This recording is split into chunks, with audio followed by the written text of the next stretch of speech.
It's not how you pronounce his name, but this guy's name is Thomas Saggese. It's Ross. Please say it for me because it's just stuck in my head. Saggese. Thomas Saggese. But we've got a nickname for Saggese. Now moving forward, it's Goose. Yeah, go get Goose. Go Goose. Go get Goose. So Thomas Goose Saggese was in our player highlights last year. I'm a big fan here. I think we're all going to be big fans as we start running through this. I think this name is probably on the top of everybody's heads as talking about second base prospects. If he's not, he should be. I'm a big fan. We got a 21-year-old that is with the AAA affiliate for the St. Louis Cardinals. He's 5'11", 175 pounds. He was born in 2002, drafted in 2020 by the Texas Rangers, round 5'1", pick 145 overall, out of California high school. Do you want me to break down the whole shebang, or let's just do 2023? What do you think? Well, he was a top 10 guy for us last year. In fact, he might have been higher than he is this year, last year. I believe he was. I believe he was number 3. We probably focus on just this year. The numbers last year were really good, too. It's worth touching on maybe the OPS or something. Yeah, for sure. So last year he had 401 at bats. His OPS was 867.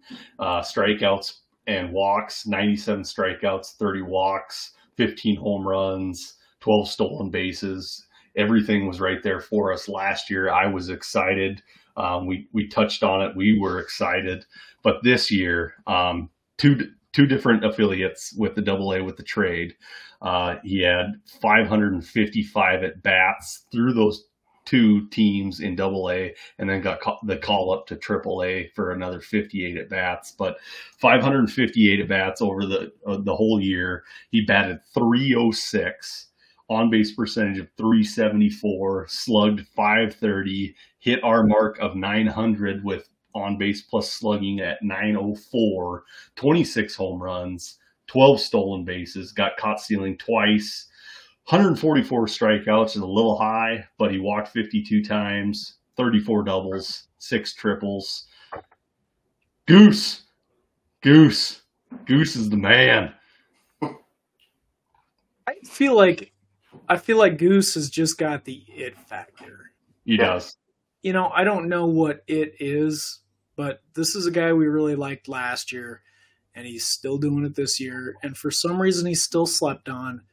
He just continues to show up, and he continues to produce, and he is producing eye-popping numbers. And even I even think Scout the Stat Line is sleeping on him a little bit here at number 6.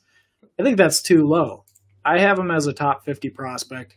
He ranks really high on the formulated consensus. He's the number 121 overall prospect.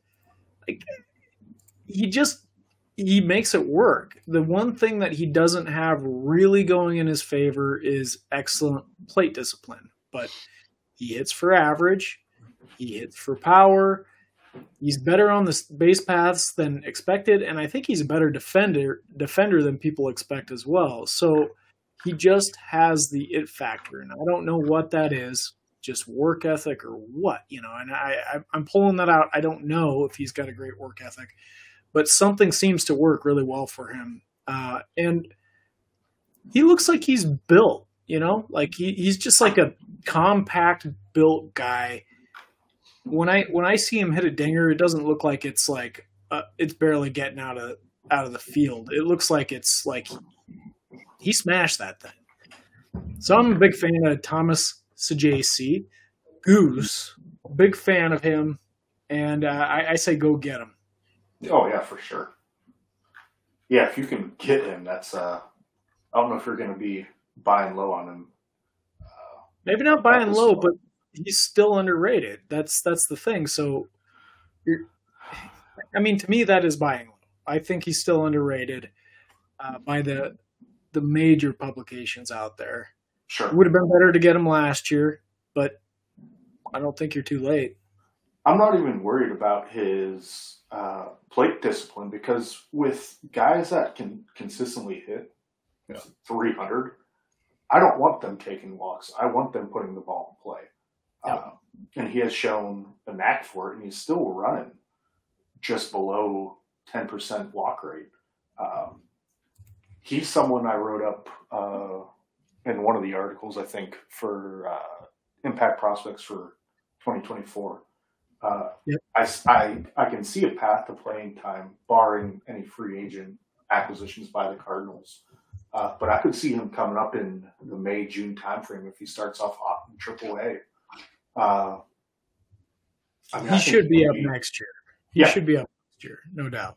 I think he'll be one of those sneaky guys that if in non-dynasty leagues that you can go out and acquire early May or something for $1 or $2, and then he can be a league winner because I think like you said, he's a baseball player. Like you look at him and he's just a baseball player. That's a great way to put it. I love that. Well, and it's so we're obviously all analytically minded here, but he's a freaking baseball player. That's the it factor, maybe, you know? Yeah, I'd love to quantify it, but like when you see him play, it's just, and I've watched a few games on MLB or MILB TV and all that, and he's just a player, man. I love him. Well, it's funny that you say that. Obviously, we're looking for prospects and stuff like that, but I'll kind of catapult off what you just said. I've watched a couple games too, and he stands out on the field. Yeah. Like you know that he's the best player on the field, Sure. And that's pretty neat. And it doesn't even have to be an impact player or something like that. It could be a routine ground ball that he tosses underhand over to first, and I'm like, that's the best player on the field. He just looks the part, and then the stats prove it. Yeah, I love it. Go get Thomas Saggese. Go get Goose. Go get him. Goose. I love we got to get Goose on this podcast. He should, Brian, get after it. Come on, we need Goose out here. He looks like he'd drink a beer with us. For sure. Is he 21 yet? Yes, he is. Okay. Yep. Yeah, he'll be 22 in April. Well, that's another. He's so damn young too, and he's already AAA. Yeah, and I think we all are in agreement that he'll be in the major leagues next year at 22 years old. Yep. Go get him.